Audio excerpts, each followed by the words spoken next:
En Valladolid, a finales de los años 20 del pasado siglo, una adolescente, Ángeles Santos, llega a una ciudad de provincias en efervescencia cultural.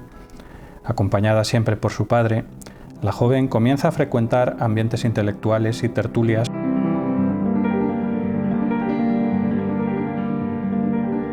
En esos encuentros coincide con su mentor, Francisco de Cossío, todo ello sin olvidar a creadores como García Lorca o Gómez de la Serna, que se acercaron con asombro desde Madrid a su casa en el número 11 de la calle Alonso Pesquera para conocer en persona sus cautivadores lienzos.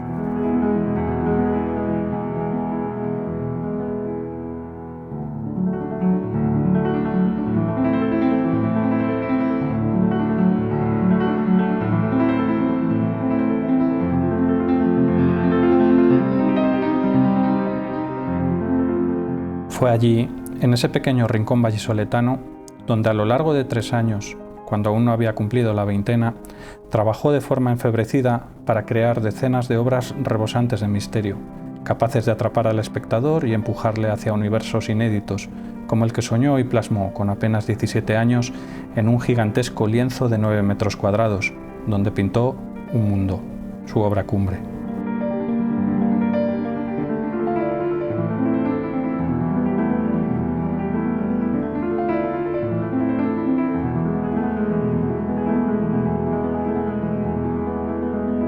Lo importante y lo novedoso que hace Ángeles Santos es que con una edad tan joven consigue combinar todo este tipo de influencias tan variadas y crear una obra totalmente única para su momento.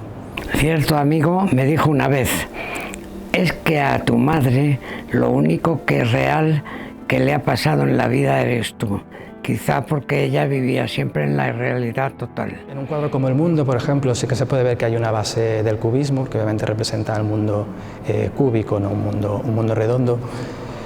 Pero la principal influencia de esta obra es un poema, que es un poco el que explica, un poema de Juan Ramón Jiménez, que es un poco el que explica la temática del cuadro.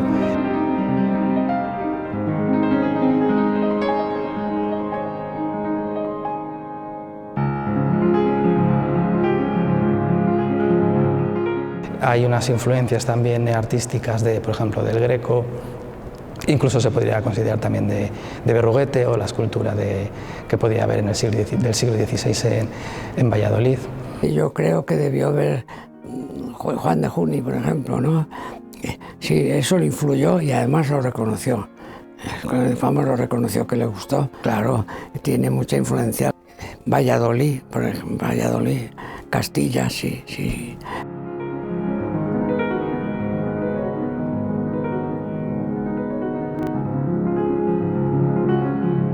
Detenía mi mirada maravillado en el tren que circulaba trazando una curva. Lo asociaba a mis viajes en tren y me recordaba los ferrocarriles de las películas de los años 40. Junto a ese cuadro y con este cuadro jugué yo innumerables veces. Apuntaba con unas flechas de ventosa hacia él y quedaban adheridas a la tela después del disparo. Un mundo fue mi alimento de imagen durante mi infancia.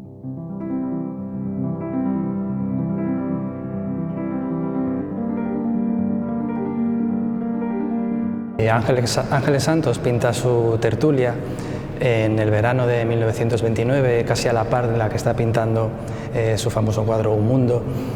Es una pintura importante porque representa a sus amigas, unas amigas que ella misma definía como modernas, y eso se puede apreciar también en las ropas que llevan, en el peinado, en el hecho de que una esté fumando. El autorretrato es un depósito de la familia del artista.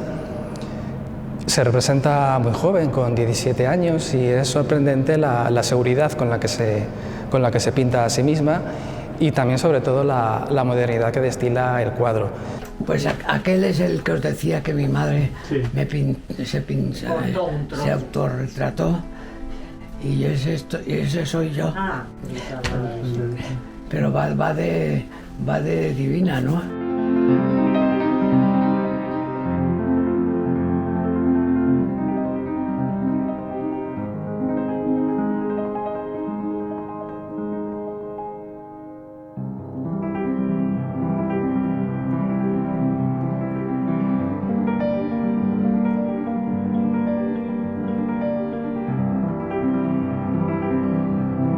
Bueno, Ángeles Santos es una figura esencial para comprender el arte de vanguardia, el arte del siglo XX, una de las pocas pintoras, lamentablemente, que destacaron realmente en su momento y que fue reivindicada, convenientemente reivindicada por el Museo Patio Herreriano en el año 2003. Yo creo que realmente caracteriza su obra su enorme singularidad y su facilidad para absorber y para asimilar muchísimas de las tendencias que entonces estaban teniendo lugar en Europa y cómo realmente las vuelca a un universo realmente muy propio.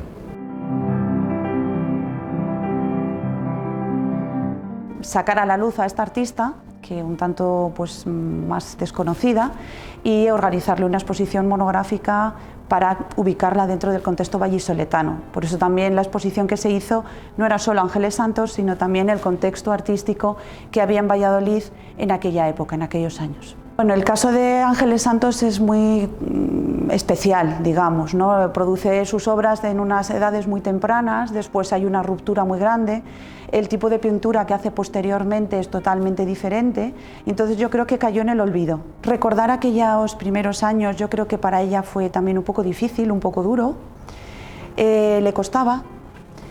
Por otra parte, ella estaba encantada de que le hicieran la exposición. Yo recuerdo que era una mujer mayor, pero era una mujer muy coqueta.